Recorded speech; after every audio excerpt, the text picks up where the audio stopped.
Hi, I'm Ben from Crafty Counsel, which is a new online platform for video training and professional development for in-house lawyers. So my career so far, I'm a solicitor by background. I spent 7 years at Clifford Chance, predominantly in their corporate finance M&A team, including a bit of time on secondment with the UK government. Before 2 years ago, I moved in-house to take on a role as a corporate counsel for an e-commerce company called Global Fashion Group. So I've seen both the law firm side of life, and I've seen what that's like, and then I've seen the in-house side of life. So starting this business, it's been interesting because I've been able to draw on both of those experiences, and indeed it's actually feeling some of those pain points that I think are quite familiar to a lot of in-house lawyers and a lot of people making that transition from law firm to in-house.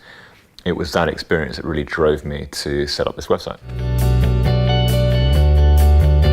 So when I moved in-house, I experienced this process, which I think is very familiar to lots and lots of in-house lawyers.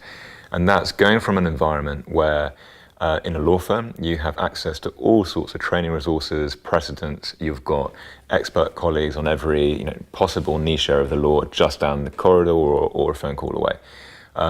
To then suddenly moving in-house where access to those resources that you take for granted, it completely evaporated overnight. And I found myself having to, with a completely blank piece of paper, work out in our company, how was I going to keep up to date on developments? How was I going to get trained? How would I know what's going on in the market? So the Global Fashion Group, it's a small legal team, yeah? So 3 in the UK. Yeah, so general counsel, me, and then a more junior legal counsel. It was, in fact, at the time that our new legal counsel joined the team that we really started to talk about, well, he was properly asking, what's the training budget? What are we doing? How can I access opportunities to develop? And it really made me focus on the fact that it's quite difficult in-house and it's quite difficult to get those resources and to know what's going on. And I had this moment of thinking, well, it doesn't have to be this way. It's quite odd when you think about it. The dynamics of the industry are changing quite a lot. In-house lawyers are becoming, I suppose, more and more important in many ways. More people are moving in-house. In-house legal teams are becoming more sophisticated. And the fact that still it can be quite difficult to get hold of the right development resources. It can feel quite odd that for in-house lawyers, it's so difficult to get hold of the right learning and development resources. And I just thought that actually this problem can be solved. So in terms of what the pain points I experienced were, I found, and I think are very common to many in-house lawyers, I found a lack of access to training resources, a sort of sense of isolation. Yeah, sometimes, and not really knowing what's going on in the rest of the market. And also a general feeling that you're being very reactive in the way that you train. So I had the experience of law firms inviting me to come and attend some seminar or read a particular client briefing. That's great. It's great that they do that. That's never going to go away. But it's, from the in-house perspective, you're inherently reactive. You're waiting to see what pops in your inbox, to see if you're invited to something or if there's an interesting article you might want to read. It's a bit more difficult to be proactive and to go to a single place and find lots of really good, relevant content for you. So those are some of the pain points that I was trying to address. And in parallel, I'm an avid consumer of media like TED Talks, or getting a little bit more niche, Khan Academy, Udemy, these sorts of online consumer-orientated sort of education platforms, right? So I will quite frequently listen to a podcast or watch a TED Talks video while making dinner or traveling into work in the morning.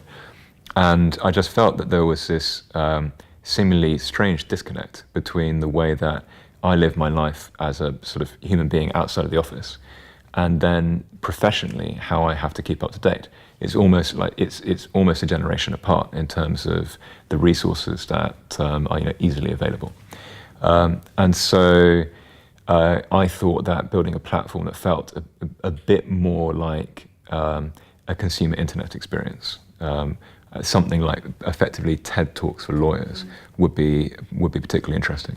And I think that that's there to slot in around the very good sort of existing databases, tools, like LexisNexis that are out there. There's a very it's still the case that there's a very tried and tested sort of track, and that's evolving, yes, but fundamentally I think many of us recognize that there's still this sort of core route of people joining a law firm as a trainee, qualify as an associate, and then maybe working their way up the pyramid to becoming a partner or counsel or whatever. I think in-house, clearly it's a bit more of a someone once said to me that it's less of a career path, more of a career crazy paving. I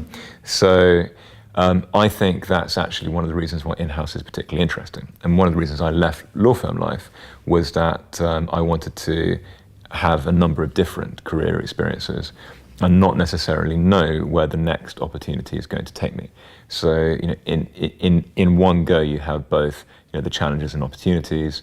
There's risk there, but also some reward. So in terms of what that means for being an in-house lawyer and how you think about your career, my advice would be around just always sort of having your head up and not head down, meaning getting out there, talking to people internally, regularly talking with your colleagues, your boss, other people in your network internally about where's your career going, where could you be in 1, 2, 3 years' time. Yeah. That might be in the legal team, that might be taking a step out of legal into a business role. Yeah. And also I think making sure you're actively following and engaging with what's going on in the legal market more generally. A lot of people, I think, say to progress as in-house lawyers, you often need to take a step out of the organization that you're in, because maybe the opportunity to step up isn't quite available. It's not always the case. It clearly depends on the organization, but that can be true. So I think, again, come back to Crafty Counsel, one thing that I think we can help with is showcasing lots of different in-house lawyers and the sorts of things that they've been up to and how their careers have developed. Recently we had an interview with a general counsel who'd been general counsel for some household name media organizations, and he was able to reflect back on his career and the sort of decision making and what informed his decisions along the way. So I think for us that's quite an interesting opportunity, and I suppose that speaks a bit to the evolution of Crafty Counsel. So when we started back in October, so this isn't many moons ago, this is months, we're brand new. But in those very first videos that we put on the site, the focus was very much on sort of black letter law, technical legal developments delivered predominantly by law firms and barristers. That still is really important for us, and that's probably always going to be at our core. But increasingly, I think we're going to have quite a rich mix of content on the site, where we've got the sort of law firm, more sort of almost technical updates, perhaps sitting alongside interviews with general counsel, with junior in-house counsel, speaking to their experiences in the office, doing the job, but the career development, the personal development as well. And I think that's going to be really helpful for our viewers, because they've got access to the legal stuff, but also the whole panoply of sort of non-legal content that sits alongside it. There's definitely sort of technical and non-technical, right? So starting with non-technical, stakeholder management is key. I think that, to be honest, it was something I always felt that I had a reasonable instinct for as a private practice lawyer. And I think it was one of the things that actually pulled me in-house, that I thought this is something that I would have to be good at, and I feel that feels quite a natural fit. But what I mean by stakeholder management, because people use that term quite a lot, I think it's shedding the mentality that some, not all, private practice lawyers have of writing and speaking, communicating in a way that is for other lawyers, to a way of communicating that is not for lawyers, right? That's the big difference.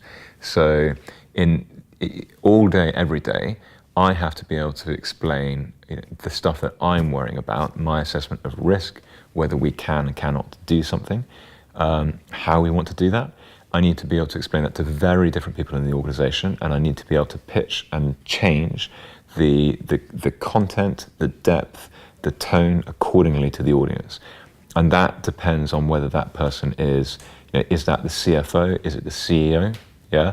Or, in our example, is it a fashion buyer, right? Where is that person based? How's their grasp of English, right? What language are you communicating in? What's the cultural context? How do you communicate, as well as what do you say? And I think that's a really key area that I think in-house lawyers need to focus on and develop quickly when you move in-house. Sort of sit in a space which is somewhere between delivery of technical law and business decision making. I think it's important that I think that people talk a lot about general counsel having to be commercial. Yeah, I think fundamentally we are lawyers, and that's important. That's the value that we bring to the table ultimately, and I think we shouldn't lose sight of that. We shouldn't move so far from wanting so far towards being commercial that actually we lose the very reason for being there in the first place. But I think being able to succinctly summarize what we're about and what we're worried about is a bit of a cliche, but being able to not just say no, but being able to say yes if or no in the right way. Yeah, being able to actually really understand what's worrying, what's motivating the rest of the business, and actually that sort of shifts away from just being about emotional intelligence, but also then actually what sort of technical competencies do you need to develop. For a lot of lawyers, I think you've got to become more numerate, right? So you've got to be able to read a balance sheet, you've got to be able to read a P&L. Yeah, you need to be able to actually understand very often the numbers that are driving the assessment of risk. Yeah, and then that flows through to what tools are you using to communicate with someone. A big change for me has been, I found in my first months, I had a pattern of communicating with our CFO where I would send some assessment and he would say, what's the Excel model that stands behind that, right? Meaning if there's anything that was remotely connected with numbers, he wanted to see the spreadsheet. And that's fair enough. And that made me really sort of up my game in terms of, okay, I need to be able to meet him where he's at, right? I need to be able to give him something which speaks his language and is able I'm able to do my job, but in a way that allows him to make decisions.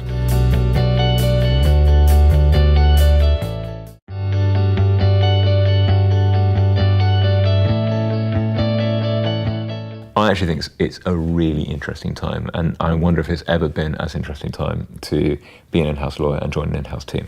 The whole legal industry is changing, yeah? It's not a revolution, it's an evolution. I think the sort of established law firms, most of them aren't going anywhere. For many people in law firms, in the partnership, this is going to be a good living for a good length of time and doing good work, and that's all fine. But underneath the surface, there is quite a lot of change.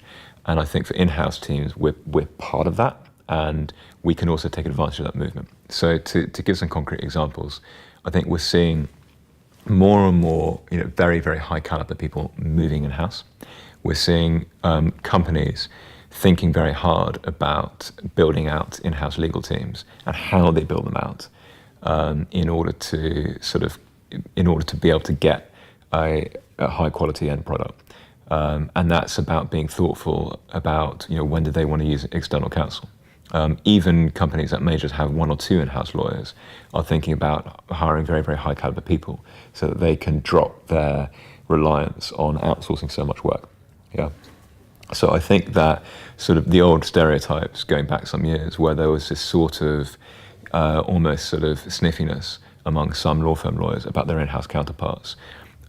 You still encounter those sorts of attitudes, but I think that's becoming very stale very quickly. Yeah, and I think there's much more of a mutual respect, and actually where it really works, a really mutual dependence and very healthy relationship between in-house lawyers and the law firms who support them.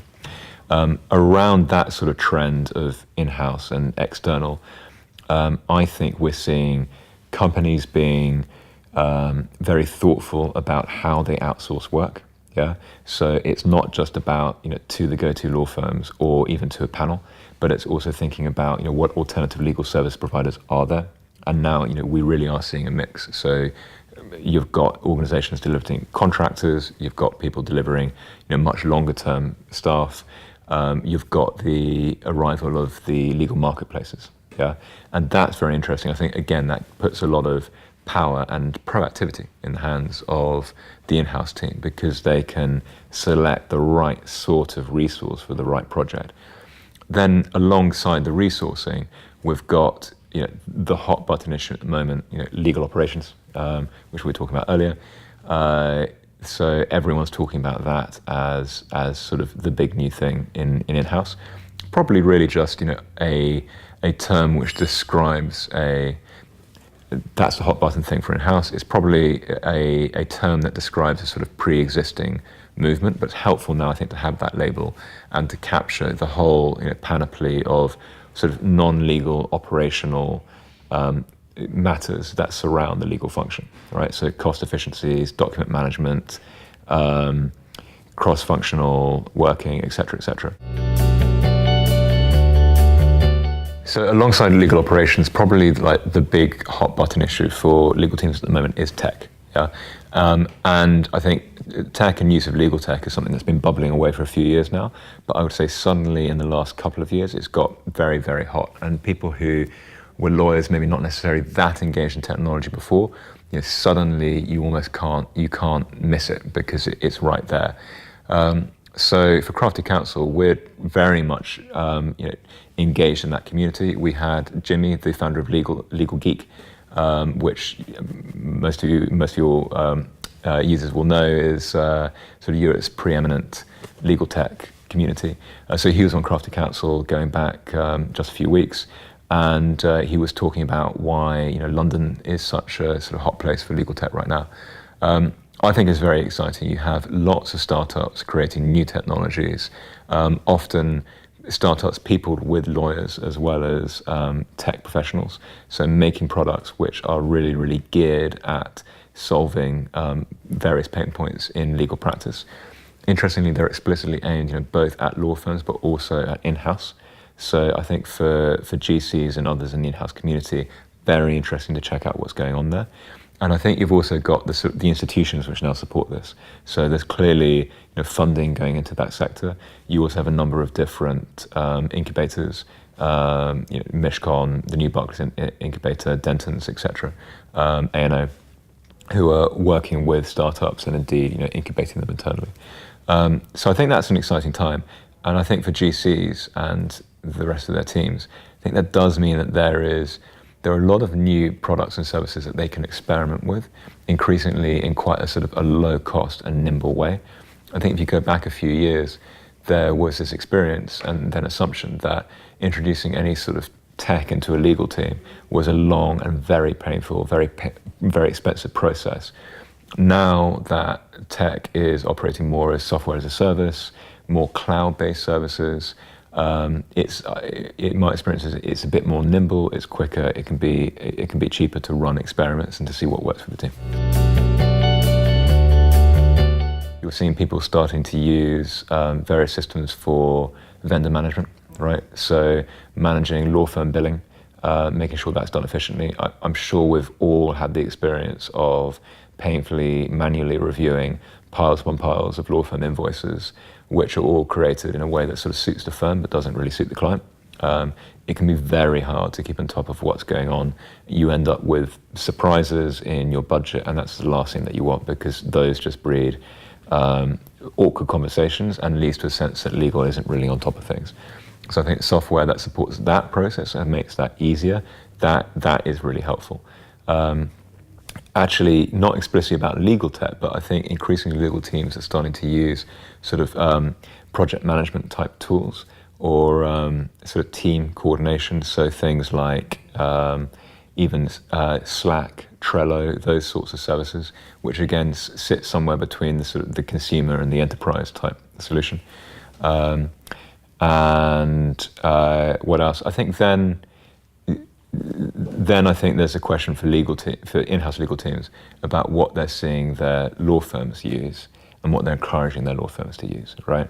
So we all know that there's now this bubbling up of different companies which offer products in the due diligence space, in the contract review space, in the disclosure space for document review for litigation.